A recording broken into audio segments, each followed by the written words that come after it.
Hey guys, welcome back to my channel and another video. If you are new here, my name is Nicole and I make bookish related content. So if that sounds like something you would enjoy, please feel free to hit that subscribe button. Today we are doing my November TBR. I have not put much thought into the books that I want to read this month. This is very much on a whim. I had about 3 of the books picked out and then the other 3 I've just looked at my TBR cart and gone, they'll do. So hopefully I'm in the mood to read them later on. But let's just get started on the 6 books that I have picked to read in the month of November. So the first book I have chosen to read this month is Ciao for Now by Kate Bromley. I have read the first 2 novels in, I guess, this companion series. I really love Talk Bookish to Me. I read that I think about 2 years ago, and then I think it was this year I picked Here for the Drama Up, and then Ciao for Now is the 3rd book that did actually come out this year, and I wasn't actually anticipating on picking it up, but I went into my local Big W and they had it. But I'm just gonna pick it up and read it. Her novels are pretty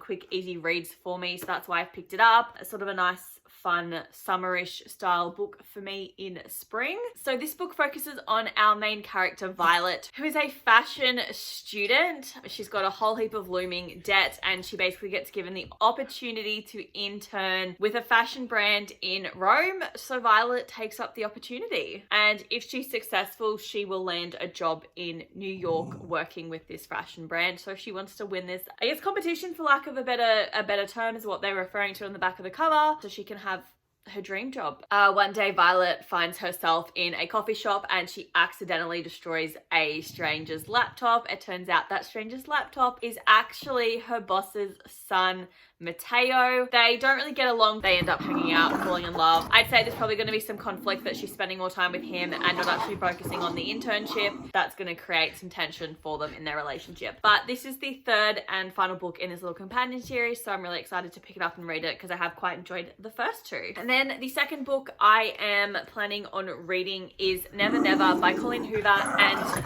Taryn Fisher. This is one of 4 books by Colleen Hoover that I need to read. I also have 1 prompt left in my 1989 reading challenge, and then I've got 2 prompts left in my reputation challenge. And one of the prompts in both of those reading challenge is a book by multiple authors. I have really struggled to find any books on my shelves that are by multiple authors. I either A, don't have any, or B, I've already read them and I don't want to do a reread. So this is literally from the books left on my shelf that I need to read, only one that has 2 authors. So I'm going to be using this book for both of those prompts to finish 1 challenge and have 1 prompt left on the reputation reading challenge. This book basically focuses on Charlie and Silas. They've been in love with one another since they were 14, and basically one morning they wake up and they're complete strangers and they forget like their entire life together, falling in love, and like every memory they have of one another and being together has vanished, and now they've got to work together to uncover the truth about what happened to them and why. Apparently the more that they learn about the couple that they were, the more they question why they were together. So that doesn't sound too good. So it says that they've created a gripping, twisty, romantic mystery unlike any other. So I've never read anything that Taryn Fisher has written, so I have no idea what she's like as an author. Obviously, I have very mixed feelings on Colleen Hoover as an author, but for the most part, I do tend to enjoy her darker novels, and then I remember that I read Too Late and I really didn't like that one. We're gonna give it a go, see what I think of it, but I'm really just reading it to get it off a prompt that I have on 2 challenges. So that's that book, I guess. And then the 3rd book that I am picking up is to finish the final challenge on the reputation reading challenge as well. And it is one about reading a holiday novel. So I've taken that to mean Christmas. This is going to be weird because I'm choosing to read a Christmas novel in November. Actually, that might not be weird for people. Maybe I just think it's weird. I normally try to save them for December. However, every time I've tried to read Christmas novels in December, I just haven't read them, or I just didn't like them and it's just ruining the vibe for Christmas for me. So I'm deciding to pick this one up in November instead, and that is So This Is Christmas by Tracy Andreen. I don't really remember much about this novel. Yeah, so I purchased this book last year with the intention to pick it up last Christmas and I never read it. I just know that I just love the fact that it was a hardcover Christmas novel. I don't actually remember what this is about, except that it has something to do with Christmas in America. So we've got our main character Finley. She decides to go home to Christmas, Oklahoma. There's a town in America called Christmas. I thought she was going home for Christmas. not home to a place called Christmas. And it looks like when she rocks up there, one of her fellow New England prep school students, Arthur, is also there. I'm going to take it they don't like each other. So she's really confused as to why Arthur and his aunt Esha have chosen to spend Christmas at Grandma Joe's Hoyton Inn. So apparently there's some reprising revelations about her parents, her former boyfriend and best friend. Former boyfriend and best friend must get together. So it looks like we've got old secrets and new romances, hilarious new disasters, and a Christmas miracle or two to add to the fun as Finley discovers that Arthur is, well, kind of hot. I don't know if this is a YA novel, if they're adults. Oh my god, stop it. I've just opened it up and I really hope that I'm showing that properly. But I hope you could see, like, there's little snowflakes along the bottom of this book. That is freaking adorable. And every chapter has a little Christmas tree at the top. So this is Christmas. So we'll see what I think of that. But either way, we are going to finish our 1989 reading challenge and reputation reading challenge in the month of November, which I'm very excited about. I have no idea what my November book is for my book club that I'm doing. I've kind of given up on it, in all honesty. So the fourth book I've picked up is Superhost by Kate Russo. I say this every time, but this is one that I've had on my shelf for a while. I just know it's a contemporary romance. So this novel focuses on our main character, Bennett Driscoll. So Bennett's wife has left him. His artworks that he used to be really quite well known for have not sold in about 2 years. The gallery that he works for has decided that they no longer want to basically have his artworks around, and they want to put them away because they think that they'll sell better once he's dead.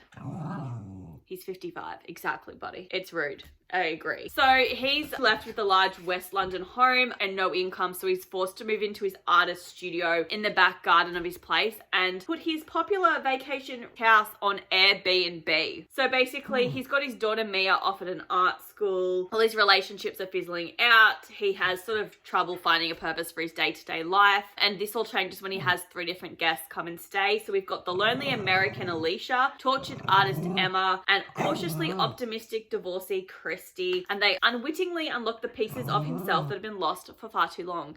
So I literally thought that this book was more about a woman who was hosting a man, not a man hosting a whole heap of other people on an Airbnb website. This was not what I was expecting it to be, but I am quite intrigued to see what happens. This is Superhost. And then the 5th book I've decided to pick up is You Deserve Each Other by Sarah Hogel. I have seen some mixed reviews on this. I think for the most part, people don't seem to enjoy the beginning, but quite like the end. So it basically focuses on Naomi and her fiance Nicholas. They're engaged, obviously I just said a fiance, but Naomi decides that she wants out of the relationship. But instead of talking to him about it, I think that she tries to get him to break up with her. So she does things to make him want to break up with her. But in the course of doing all of this, I think their relationship rekindles and they end up staying together. So their wedding is 3 months away and she's sick of him, even though he's like literally the perfect man and fiance. Oh, okay. So the reason why she's trying to get him to break up with her is because whoever ends the engagement will have to foot the non-refundable wedding bill. So that's why she's trying to get him to break up with her. Oh, and then she finds out that he's also unhappy in their relationship as well. So they start to go head to head in a battle of pranks, sabotage, and all-out emotional warfare. Look, it sounds a little bit childish. I'm not gonna lie, like the concept sounds a little kiddyish, but I'm here for it and I love it. We'll see what I think of it, but that is You Deserve Each Other. And then the 6th and final book that I have put on this list, I am finally getting on the bandwagon. I said that like it's been ages. It's not, but it probably does seem like it's been a while for people that read this book straight away. But I am picking up Fourth Wing by Rebecca Yarros. I thought it would be time for me to pick up this book because I have pre-ordered the special edition of Fourth Wing and also Iron Flame, which is the sequel. The sequel does come out in November. I'm gonna get them. Have I read this? Well, obviously I haven't read this book, no, but I've pre-ordered the special edition because it's stunning and everyone's obsessed with this book. And people keep saying that it's Divergent with dragons. And if you've seen any of my previous book haul videos, you would know that every time I hauled a book, I'm like, it's got dragons in it and I just love dragons. If you don't know what Fourth Wing is, it is literally, I feel like I could say the book of this year, the fantasy novel of this year that everyone is obsessed with. Like, I don't know anyone that has read this book and did not like it. Everyone raves about it. everyone says that the second that they stop reading this book, they want to pick it up and read it again to get stuck in this world, which is a fantastic kind of review to be left. But I thought, since the special edition is coming out this month in November, the sequel's coming out in November, I want to pick it up because I do know that the ending ends on a cliffhanger. A lot of people cry in this book, and if that's the reaction that people are having, I'm probably going to have a similar reaction, and I don't want to wait. I'm kind of thinking that I might read Fourth Wing, and then if it's as good as everyone says it is, I'll probably start it after Iron Wing has been released, and then if it's so good, I can just read the two of them back to back. We focus on our main character, also Violet. So basically, like Divergent, I think this like world or place that everyone lives is broken up into like different quadrants, and she is supposed to be going into the scribe quadrant, and they're like the librarians and the books and the history keepers. However, her mum and I think everyone else in her family are all dragon riders, and for whatever reason, because her mum is the commanding general,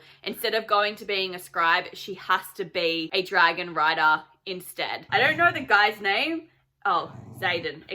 Zayden? It's got an X at the front. I don't know how to say that. Everyone's obsessed with him. That's kind of all I know, but literally saying it's Divergent, which A, I love that book series. B, dragons. I love dragons. So I'm excited to pick this one up and see what I actually think of it. Like I said, if I do really love it and I have time left in the month, I do intend to pick up Iron Flame. I think it'd be really fun to read them both back to back, especially if this ending does make me cry. Like, I've seen so many vlogs of people where they read this and they're just crying, and I'm like, I don't like crying in books, but I'm probably gonna cry in this book. Alrighty guys, so they are the 6/7 books that I have so far on my TBR. Sorry, I have to hold Ollie because he's barking every second word. So I'm also pretty confident that a new Ali Hazelwood book is coming out in November as well. I'm pretty sure it's Checkmate, which is her first YA novel. And if that does get released, I am gonna plan to read it this month as well, just because I really love her novels and I love to pick them up ASAP. So that's kind of the 8 books that I have planned to read in the month of November. So please let me know what books you are planning on reading in the month of November. And if you have read any of these books, please let me know in the comments below your spoiler-free thoughts. And I will see you guys in my next one. Bye!